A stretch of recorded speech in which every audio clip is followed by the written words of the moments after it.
Hi viewers, this is हमारा सन और हम इस वक्त स्क्रीन प्ले राइटिंग की क्लासेस को व्यूअर्स देख रहे हैं। और हमने अभी पिछली 2-3 क्लासेस से एक्ट्स स्ट्रक्चर को देखना शुरू किया है और चूँकि इसकी डिमांड भी बहुत ज़्यादा थी और मैंने ये प्रॉमिस किया था कि हम 6 एक्ट्स को देखेंगे बजाय 3 एक्ट्स को। और हमने पिछले लेक्चर्स में ये देख लिया था कि why not 3 acts and why 6 acts.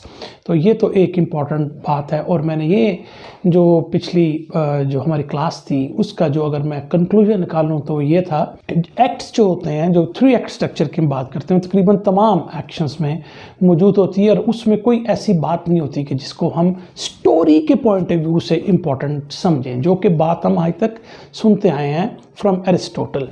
तो फिर हम इस कंक्लूजन पे पहुंचे थे कि ये जो एक्ट्स हैं बेसिकली ये फेजेस हम उनको कह सकते हैं। और आज के लेक्चर में वो आप थोड़ा सा और एलेबोरेट हो जाएगा, चूँकि हम उस 3 एक्ट स्ट्रक्चर को, हमने भी कहा था कि हम 3 एक्ट स्ट्रक्चर को रद्द नहीं कर सकते, उसको इग्नोर नहीं कर सकते।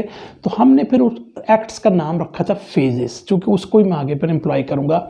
और फिर बेसिकली हमने 6 एक्शंस देखे थे जो कि किसी भी स्टोरी के लिए इम्पॉर्टेंट होते हैं या उसके अंदर होने चाहिए या होते हैं, या उसको राइटर जो है वो लिखता है। लेकिन हमने अपनी लास्ट एक्सरसाइज में जब अपने फेजेस और एक्ट्स और 6 एक्ट्स का जिक्र किया था तो हम इस बात पे भी पहुंचे थे, राइटर ने जो प्लानिंग अपने कैरेक्टर के लिए की होती है, हमने उस क्लचेस से कैरेक्टर को लिबरेट कर देना है।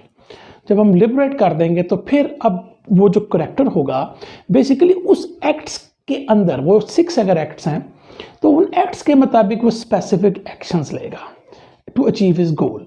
और अब वो लिहाजा राइटर के अंडर नहीं रहा। दूसरे लफ्ज़ों में ये बड़ी इंटरेस्टिंग एक बात बनती है कि किस तरह आप अपने कैरेक्टर को लिबरेट कर देते हैं। यानी एक तो ये होता है ना, आपने एक सिनॉप्सिस बनाया या एक प्लॉट की आपने आउटलाइनिंग की और अब आप चाह रहे हैं कैरेक्टर वही करे जो मैं उसको करवा रहा हूँ, ठीक है ना। तो जब कैरेक्टर वही करेगा जो आप करवा रहे हैं तो फिर कैरेक्टर कुछ भी नहीं रहेगा। तो फिर हमने स्टोरी डेवलपमेंट में भी इस चीज़ को पढ़ा था कि कैसे हम कैरेक्टर को, हमें कौन सी फिल्म ज़्यादा ज़बरदस्त होती हैं जिसमें बेसिकली कैरेक्टर जो होता है वो खुद डिसीजंस कर रहा होता है, ठीक है ना, वो प्लॉट के क्लचेस में नहीं होता। और ये हमने सारा जिक्र किया था और ये बताया था कि व्यूअर्स के स्टोरीज़ क्या होती हैं। हम जो जितना भी पढ़ रहे हैं वो स्टोरीज़ पढ़ रहे हैं, हम प्लॉट्स नहीं पढ़ रहे।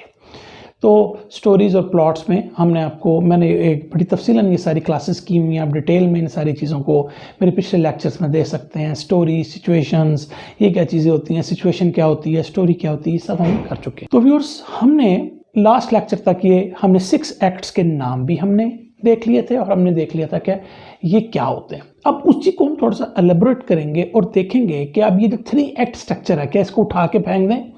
हमने यहाँ तक बात कर ली थी कि ये 3 एक्ट स्ट्रक्चर हैं, इसको हम 3 फेजेस कह लेंगे। और ये जो 3 फेजेस होंगी ये इसी तरह हमारे 6 एक्ट्स के ऊपर लग जाएगी। मैं बताता हूँ, जिस तरह फेज़ 1 के नीचे हमारी 2 जो एक्ट्स होंगे वो आ जाएंगे, फेज़ 2 के नीचे हमारे 2 एक्ट्स आ जाएंगे और फिर फेज़ 3 के नीचे हमारे 2 एक्ट्स आ जाएंगे। तो हमारे 6 एक्ट्स जो होंगे वो इस तरह हमारे कंप्लीट हो जाएंगे। लिहाजा ये भी आपको दुख नहीं रहेगा यार वो 3 एक्ट स्ट्रक्चर जो एरिस्टोटल से हम पढ़ते आ रहे हैं यार वो तो बिल्कुल ख़त्म हो गया। वो मैंने आपको बताया उस तरह ख़त्म नहीं हुआ, लेकिन मैंने आपको बता दिया एक्ट्स और फेजेस क्या फ़र्क है इनमें। और हमने ये भी देखा था कि जो 6 एक्ट्स होते हैं ये एक्शंस है बाकायदा, जिसमें मैंने आपको बताया था कि इनमें वर्ड्स यूज़ हो रहे हैं, इम्प्लीमेंटिंग, डीलिंग, तो एक्शंस के वर्ड जो हैं वो यूज़ हो रहे हैं। आए व्यूअर्स, आज का लेक्चर स्टार्ट करते हैं।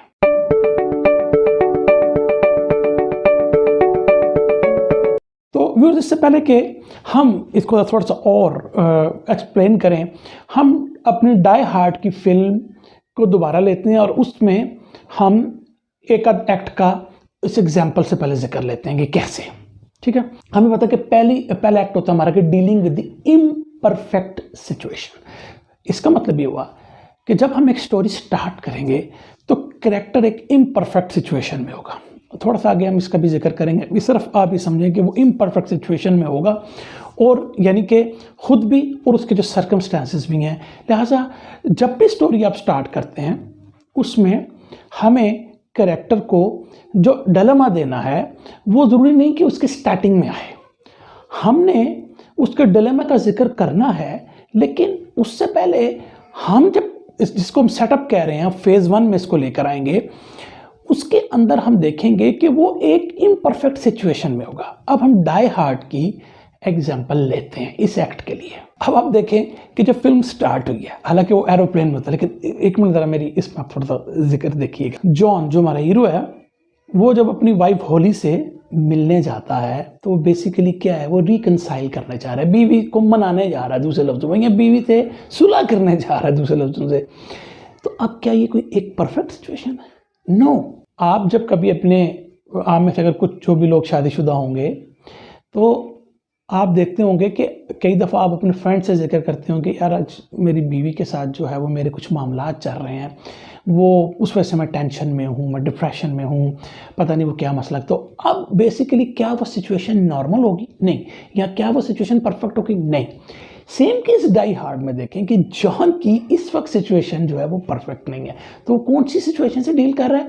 He is dealing with N imperfect situation. Okay, इसका मतलब ये हुआ कि एक्ट 1 हमने शुरू में ही लगाया, और उसमें आप ये देखें कि आपने जब फिल्म को स्टार्ट करना, अपनी स्टोरी को स्टार्ट करना, अपने करेक्टर को आपने एक इम्परफेक्ट सिचुएशन देनी है। इस केस में अगर आप देखें, जो कि काफ़ी मशहूर फिल्म डाई हार्ड, उसमें जॉन अभी अपनी वाइफ से रिकनसाइल करना चाह रहा है। इसका मतलब है कि वो एक इम्परफेक्ट सिचुएशन को डील कर रहा है। अभी राइटर ने इस सिचुएशन को थोड़ा सा और गंभीर किया है। कैसे? कि जो उसकी वाइफ है वो दूसरी सिटी में रहती है, जबकि जॉन जो है वो एक दूसरी सिटी में जॉब कर रहा है।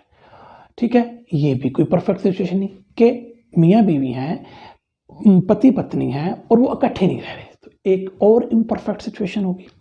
और तीसरी बात यह है कि वो इतनी आसानी से आ भी नहीं सकता क्योंकि वो फ्लाइंग से डरता है, ये भी स्टोरी में। ठीक है, तो ये एक और इम्परफेक्ट सिचुएशन हो गई। तो मैं अभी जो आपको चीज़ें इंटरेस्टिंग बताई, इस तरह ही आपने सीखना है आहिस्ता आहिस्ता। ठीक है ना, ये कैसे इम्परफेक्ट सिचुएशंस बन रही हैं। ठीक है, ये एक इम्परफेक्ट सिचुएशन की, और अब ये आप जितना मर्जी उसको जो है एंटेंगल्ड कर लें, उसको जितना मर्जी जो है आप जो है उसके फंसा लें, उसके सीन जिसे कहते हैं। ठीक है ना, तो आपने उसको इम्परफेक्ट सिचुएशन और दे दी। एक तो वो अच्छा वो डर रहा था, फ्लाइंग से डरता था, और जहाज़ में वो टर्बुलेंस हुई। ठीक है, ये बात होती है जब आपको पता हो ना कि आपने आप क्या कहना चाह रहे हैं, तो सीन निकल आता है। हो सकता है कि अगर आपको ये चीज़ ना पता हो तो आप जहाज़ में उसके उड़ने का खौफ ही ना रखें, क्योंकि आपको पता नहीं है ना कि आपने क्या करना है। ठीक है ना, और ना आपको टर्बुलेंस दें, लेकिन अगर आपको पता होगा कि इम्परफेक्ट सिचुएशन है तो कुछ सीन आपको ऑटोमेटिकली समझ में आना शुरू हो जाए। फिर हमें पता चलता, जब वो उससे मिलने आता है तो हमें पता लगता है कि उनके इश्यूज जो है अनरिजॉल्व्ड है। हमें कैसे पता लगा? क्योंकि वो आर्गूमेंट करते हैं। ठीक है ना, जब कोई मियाँ बीवी आर्गूमेंट कर रहे हैं, इट मीन्स के उनके मसाइल जो हैं वो रिजॉल्व नहीं है, तो ये एक इम्परफेक्ट सिचुएशन है। अब मुझे बताएं कि इस एक्ट में उसका गोल क्या है? वो अपनी इम्परफेक्ट सिचुएशन को बेहतर करने के लिए सब कुछ कर रहा है। क्यों? वो एक दूसरे शहर से उड़ के आया है, हालांकि वो डरता है फ्लाइंग से, लेकिन वो आया है कि मैंने अपनी इस इम्परफेक्ट सिचुएशन को जो है वो डील करना। तो इस एक्ट में उसका गोल क्या है?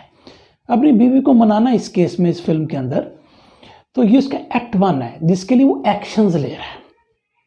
वो एक्शंस हमने देख लिए। जहाज में बैठा, डरता था, कोई बात नहीं, मुझे आना है।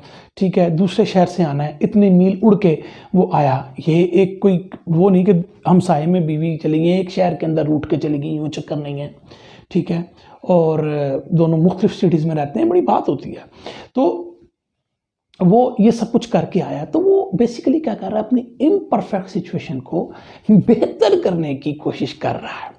ये उसका गोल है इस एक्ट में। तो हमें एक्ट समझ में आ रहा है, उसका गोल समझ में आ रहा है। अब ये गोल उसका चल रहा था कि उसको एक नई इंफॉर्मेशन मिली कि टेररिस्ट ने बिल्डिंग पे हमला कर दिया। अब ये एक टर्निंग पॉइंट था, जिसके बाद अब उसका गोल आल्टर हो गया। अब वो टेररिस्ट को जो है वो मारेगा, या जो भी अगले उसके गोल चलेंगे। लेकिन एक्ट 1 की मैंने आपको एग्जाम्पल बताई डाई हार्ड फिल्म में से। ये जरूर ध्यान में रखिएगा, जब मैं स्पेसिफिक एक्शंस का जिक्र कर रहा हूँ, किसी भी स्टोरी के लिए वो खास होते हैं। यानी कि अनलाइक 3 एक्ट स्ट्रक्चर, ठीक है ना, जो वो एक्शन लेगा वो स्टोरी स्पेसिफिक होंगे। यानी कि वो उड़ के आया, जहाज में बैठ के आया, इस उम्मीद से आया कि वो बीवी से रिकनसाइल करेगा, कुछ उससे उसने झूठे झूठे हंसी मजाक भी किए आके, और फिर वो लीमो ड्राइवर था, जब वो एयरपोर्ट से उतरा था वो उसको लेकर उस प्लाजा की तरफ गया था जहाँ पे वो फिर टेररिस्ट ने हमला भी किया था, या उसकी वाइफ काम करती थी, तो उसके साथ वो बी फ्रेंड हुआ। ये स्टोरी स्पेसिफिक एक्शन है सारे। तो वीडियो के स्टोरी स्पेसिफिक एक्शन, यही वजह है कि हर स्टोरी दूसरी स्टोरी से डिफरेंट होती है। अनलाइक 3 एक्ट्स पैराडाइम के, जिसमें मैं कुछ नहीं कह सकता, होपफुली यहां पर हर जो एक्ट होगा वो आपका स्टोरी स्पेसिफिक होता चला जाएगा, क्योंकि उसका गोल उस स्टोरी के मुताबिक होगा ना, और उस एक्ट के अंदर होगा, इसलिए डिफरेंट हो जाएगा सबके लिए। तो ये इंपॉर्टेंट बात हो गई। तो व्यूअर, इसका मतलब ये हुआ कि ये जो स्पेसिफिक एक्शंस हैं किसी भी स्टोरी के लिए वो स्पेसिफिक होंगे, और किसी एक्ट के लिए वो उतने ही जो होंगे वो उस तरीके से आ रहे होंगे। इसका मतलब है कि वो फिर डायरेक्टली इन्फ्लुएंस्ड होंगे, जो भी करेक्टर एक्शन ले रहा होगा उस एक्ट के अंदर। तो जो भी स्टोरी स्पेसिफिक एक्शन कोई करेक्टर ले रहा होगा वो डायरेक्टली इन्फ्लुएंस्ड होंगे उस एक्ट के अंदर। अगर एक्ट 1 में, तो एक्ट जिसका भी मैंने सिर्फ एक्ट 1 का जिक्र किया डाई हार्ड की फिल्म का, तो ये वो सिचुएशन है, ये वो स्टोरी स्पेसिफिक एक्शंस हैं जो कि वो ले रहा है, तो ये एक्ट 1 के अंदर है। लेकिन अब इसको जरा इस तरीके से देखें, जो भी जॉन ने भी एक्शन लिया है वो स्टोरी के या उस सिचुएशन को सेटअप कर रहा है, या it setup the initial situation of the story, या वो करेक्टर की जो सिचुएशन है उस वक्त उसको सेटअप कर रहा है। लेकिन ये सेटअप जो कर रहा है, ये जो dramatic context of the setup है इस केस में, ये डायरेक्ट इन्फ्लुएंस नहीं कर रहा जॉन के एक्शन से। बात फॉलो कर रहे हैं?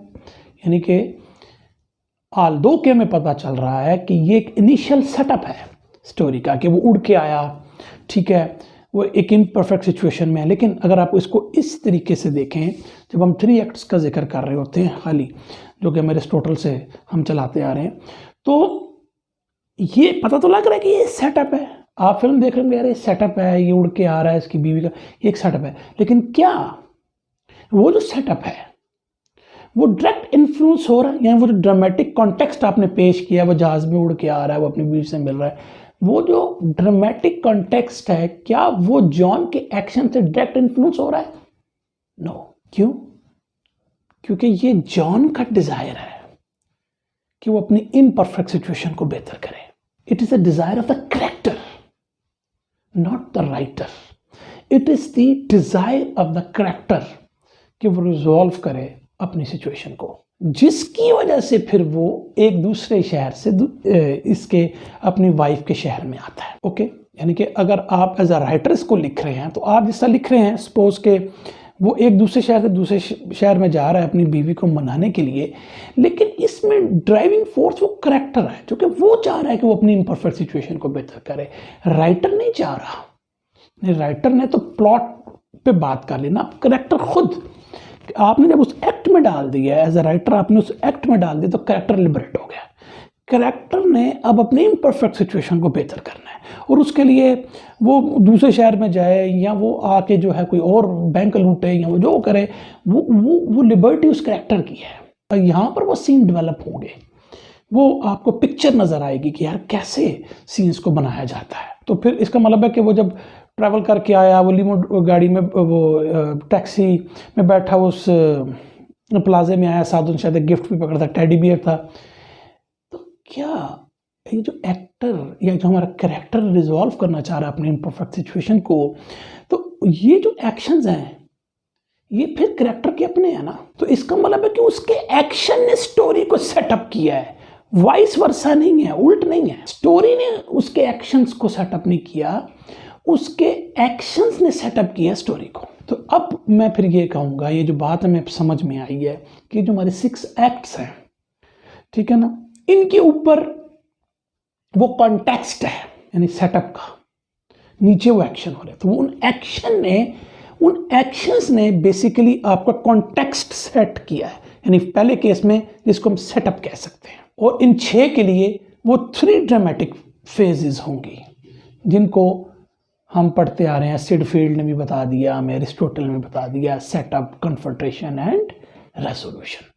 तो अब वो भी आपको दुख नहीं रहेगा कि जी ये तो 3 एक्ट्स का ही सत्यानाश हमने कर दिया, नहीं, उनको हमने फेजेस कह के अब उनके ऊपर लगा दिया। तो बेसिकली अब हम जिनको एक्ट समझ रहे थे, जिनको हम बेसिकली वो एक्ट समझ रहे थे, वो एक्ट्स नहीं है, वो असल में चूंकि वो एक्शंस नहीं है, तो हमने उनके नीचे वो एक्शंस लगा दिए और उसको वर्ड फेज का दे दिया।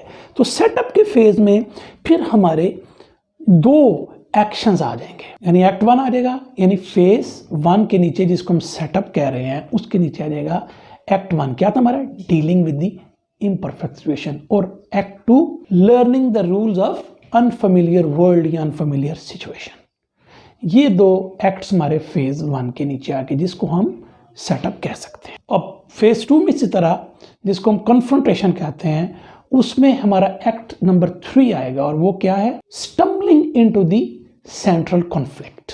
और फिर उसी में एक्ट 4 आ जाएगा, इम्प्लीमेंटिंग अ डूम्ड प्लान। और फेज 3 जिसको हम रेजोल्यूशन का पार्ट कहेंगे या रेजोल्यूशन फेज कहेंगे, उसके अंदर हमारा एक्ट 5 और 6 आएगा। और एक्ट 5 क्या है, ट्राइंग अ लॉन्ग शॉट, और एक्ट 6 होगा living in a change situation यानी एन इम्प्रूव्ड सिचुएशन। तो अब ये हमारे वो 3 एक्ट्स वाली गेम भी आपको अब जो है वो इतना दुख नहीं होगा उसको, सिर्फ मैंने वर्ड ही चेंज किया उनका फेज का, क्योंकि उसके अंदर एक्ट्स कहीं नहीं है। इसको चेंज करने का मकसद ये कि ये वो फेज है कि इस फेज में एक करेक्टर है, फिर वो दूसरे, लेकिन एक्शंस क्या हैं, एक्ट्स कहाँ हैं इसके अंदर, एक्ट्स नहीं है। यही मेरा टोटल इख्तलाफ रहा, और ये बहुत कम, इसको बहुत कम इस तरह समझा जाता है। लेकिन बात वही है कि at least you have a logic, ठीक है ना, at least you have a logic. अब हम वाकई में 6 एक्ट्स की बात कर रहे हैं, हम वो 6 एक्शंस की बात कर रहे हैं, और उनके ऊपर ये फेजेस लगे हुए हैं। वो डजंट मैटर, वो आप जो कह लें वो इररेलेवेंट है, मेरे लिए वो इररेलेवेंट है, लेकिन for the sake of that कि उसको हमने फेस कर लिया, तो बिल्कुल सेटअप के अंदर वो 2 एक्ट्स हो सकते हैं, फिर कन्फ्रंटेशन के अंदर 2 एक्ट्स हो सकते हैं, और इसी तरीके से फिर आपके रेजोल्यूशन के अंदर 2 एक्ट्स हो सकते हैं। तो व्यूअर्स, अब हो सकता है कि आपके में शायद कुछ लोग कहें यार बहुत तरीके से मैंने एक्ट्स को पैक किया है, यानी कि बात मैं वही कर रहा हूँ, लेकिन आप जो हैं आपने उन एक्ट्स को फेजेस कह के, तो मैंने बड़े तरीके से वो जिस बर्गर को रैप अप नहीं करते, तो आप अगर ऊपर तो देखें ना वही गेम है, नीचे जो है वो आपने उसको पैक करके बड़े खूबसूरत तरीके से डेकोरेशन करके हमें वो बता दिया। तो मैंने आपको पहले कहा था कि मेरी कोई इन्वेंशन नहीं, काम सिर्फ आपको ये है कि आपको कोई लड़ाई करना यहाँ मकसद नहीं है, मकसद ये है कि हम एम्बिग्विटी को दूर कर सके। एक्ट 1, एक्ट 2, एक्ट 3 में जब मैंने स्टार्ट किया था उसको पढ़ना, तो मुझे समझ नहीं आती यार, मतलब बच्चा एक्ट 1 पे मतलब मुझे मतलब क्लियर नहीं होता था। क्लियर किस पॉइंट पर ऐसे नहीं होता था, क्योंकि उसके अंदर एक्शन नहीं समझ में आ रहे होते थे ना। आप किताबें पढ़ लें, एक्ट 3 एक्ट्स पे जो है, अगर आप कहेंगे तो मैं उस पर लेक्चर आपको कर दूंगा, जो कि सीड फील्ड की मैं 3 एक्ट्स का जिक्र कर दूंगा, रबर्ट मैकी का कर दूंगा, जिसका भी कहेंगे आप मैं आपको समझा दूंगा, नाम चेंज है, लेकिन जो क्या था हमें समझ में नहीं आती थी। अब एक आसान हमने इस बात को, एम्बिग्विटी को दूर कर लिया कि भाई ये 2 एक्शन कंप्लीट करेंगे ना, इसका कन्फ्रंटेशन खत्म हो जाएगी या इसका सेटअप खत्म हो जाएगा, ये 2 एक्ट करेगा ये, तो वो एक्शन हम स्पेसिफिक करने में कामयाब यहाँ पे हो गए हैं। तो बेसिकली अब आप खुद गौर करेंगे कि ये जो हमने फेजेस का जिक्र किया, ये जो कॉन्टेक्स्ट का जिक्र किया, जो फेजेस हैं जिसका सेटअप का, तो आप खुद देखिए जो एक्ट्स हैं उसके नीचे 2, जब dealing with N imperfect situation, तो आपको खुद ही पता लग रहा होगा एक सेटअप बन रहा है, ठीक है ना। तो ये वो इसलिए मैंने कहा कि वो फेजेस का नाम आपने रख लिया है वो ठीक है। तो ब्रॉडर जब आप पिक्चर लेंगे तो आपको पता होगा यार सेटअप के अंदर मैंने कौन से 2 एक्ट्स लेकर आने हैं, ठीक है ना। अब आप ज़्यादा क्लियर होंगे, आपको पता होगा कि इस पॉइंट पे मैंने ये एक्शन को, और फिर वो हमने जिक्र अभी किया है कि गोल टर्निंग पॉइंट से फिर गोल जो इवॉल्व होगा, फिर वो नए एक्ट में चला जाएगा, वो सारा कुछ है। ये 6 एक्ट इस तरह वो पूरे करेगा, और पीछे उसकी 3 फेजेस होंगी जिसको हम ड्रामेटिक कॉन्टेक्स्ट कह रहे हैं, ठीक है ना, क्योंकि कॉन्टेक्स्ट ड्रामेटिक ये है कि ये सेटअप है, लेकिन एक्शन उसके नीचे क्या है, वो ये हैं।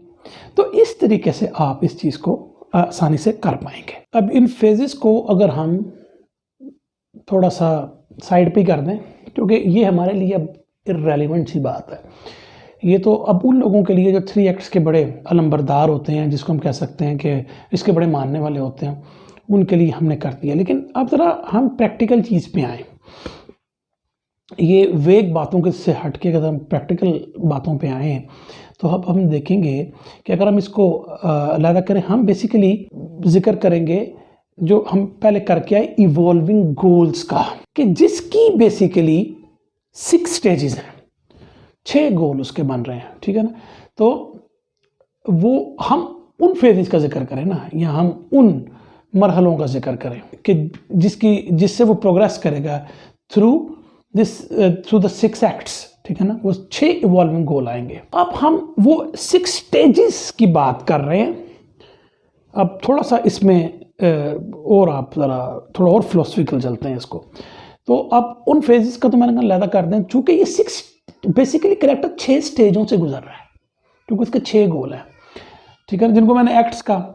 लेकिन इसको इस तरह रखते हैं हम, यानी कि 6 stages of the characters evolving goal. जो 6 स्टेजिंग है, जो 6 स्टेजें आ रही हैं कैरेक्टर की इवॉल्विंग गोल की, वो किस 6 एक्ट्स को करस्पॉन्ड करेंगी, वो मैं आपको बता रहा हूं। एक्ट 1 हमारा क्या था, dealing with the imperfect situation. अब उसके अंदर गोल 1 रख लें आपको समझाने के लिए, और वो गोल 1 क्या होगा उसका, इसको आप एक इनिशियल गोल कह सकते हैं। एक्ट 2 क्या था, learning the rules of the new situation. उसके अंदर आप गोल 2 रखें द ट्रांजिशनल गोल, जो ट्रांजिशन करता हो, द ट्रांजिशनल गोल, ये नाम रखे हैं हमने, ताकि आपको गोल अगर कोई पूछे इधर में क्या गोल है, तो आप कहेंगे एक ट्रांजिशनल गोल है। आप नंबर नहीं बता रहे होंगे, आप कहेंगे ट्रांजिशनल गोल है उसका, ठीक है। उसके बाद तीसरी स्टेज में क्या होगा, या जिसको मैप 3 कहते हैं, उसमें क्या है कि stumbling into the central conflict, यही था ना। तो उसके अंदर अब गोल 3 आप कह सकते हैं the false goal, the false goal. अब आप आ जाएं एक्ट 4 पे, इम्प्लीमेंटिंग अ डूम प्लान। इसके अंदर क्या आएगा हमारे पास, goal 4 the penultimate goal, the penultimate goal, यानी कि जो अल्टीमेट ना हो, पेन अल्टीमेट गोल हो, ठीक है। ये अब आपको ये टर्मिनोलॉजी का कोई इतना मुश्किल नहीं होगा, जब हम एग्जाम्पल से पढ़ेंगे समझ जाएंगे मैं क्या कहना चाह रहा हूँ। अभी सिर्फ आप देखें, हमने इनको कुछ नाम दिए ताकि हमें ईजी रहे। ये 6 वो स्टेजें हैं जिनके अंदर हमारे 6 गोल इवॉल्व हो रहे हैं, ठीक है, और वो हमें बताया है, और वो एक्ट्स को बिल्कुल कॉरस्पॉन्ड कर रहे हैं। अच्छा, 5वां एक्ट हमारा क्या था, ट्राइंग अ लॉन्ग शॉट। तो इसमें हमारा 5th गोल अब बनेगा द अल्टीमेट गोल, ठीक है। और नंबर 6 है हमारा living in a new situation.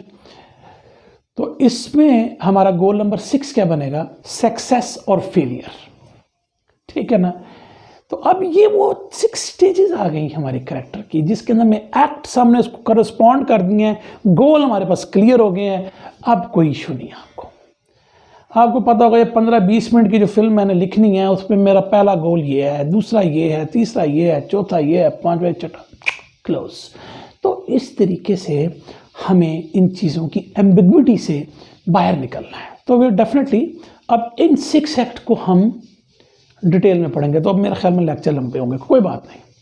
अब वही बात है ना, वो दिल नहीं करता छोड़ने को और ऊपर से गुजर जाने को। तो हम इन 6 एक्ट्स को डिटेल में पढ़ लेंगे। लेकिन यहाँ पर आज के लेक्चर में जो बात समझने की है वो ये है, इसके बाद मैं इस लेक्चर को क्लोज करूँगा। वो क्या है कि कैरेक्टर जो भी स्टोरी स्पेसिफिक एक्शन लेगा टुवर्ड्स जो भी यूनिक गोल उस एक्ट के नीचे चल रहा है, वो बेसिकली डायरेक्ट इन्फ्लुएंस्ड हो रहा होगा उन 6 एक्ट से। यानी कि इसका मतलब, इस लेक्चर का मतलब, हम जो बात पे पहुंचे हैं कि जो भी स्टोरी स्पेसिफिक एक्शन एक कैरेक्टर ले रहा होगा किसी भी गोल को हासिल करने के लिए, तो उसके ऊपर जो उसका एक्ट पड़ा है उसके मुताबिक उसको वो कोरस्पॉन्ड कर रहा होगा। यानी कि अगर उसका अल्टीमेट गोल है इस एक्ट में, तो उसके स्टोरी स्पेसिफिक एक्शन वो होंगे।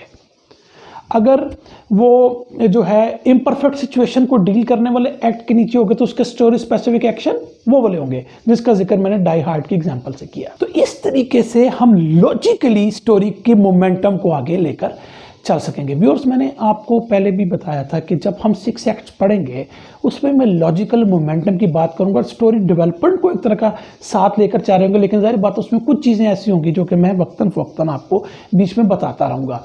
और अब आपके पास एक दो पैरेलल सिस्टम बनते जा रहे हैं। एक वो जो कि हमने प्रेमिस लाइन के थ्रू एक चीज़ को बनाया था, वो अपनी जगह बहुत इंपॉर्टेंट है।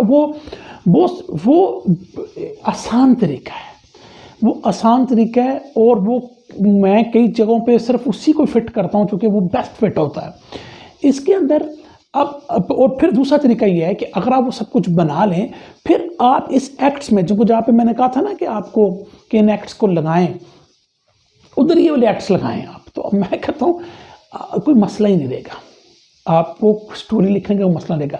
प्रेमिस लाइन आपने डेवलप की होगी, ठीक है, स्टोरी गोया आप जब प्रेमिस लाइन, हमने वो सारे लेक्चर स्टोरी डेवलपमेंट के प्रेमिस लाइन के पॉइंट ऑफ व्यू से किए थे।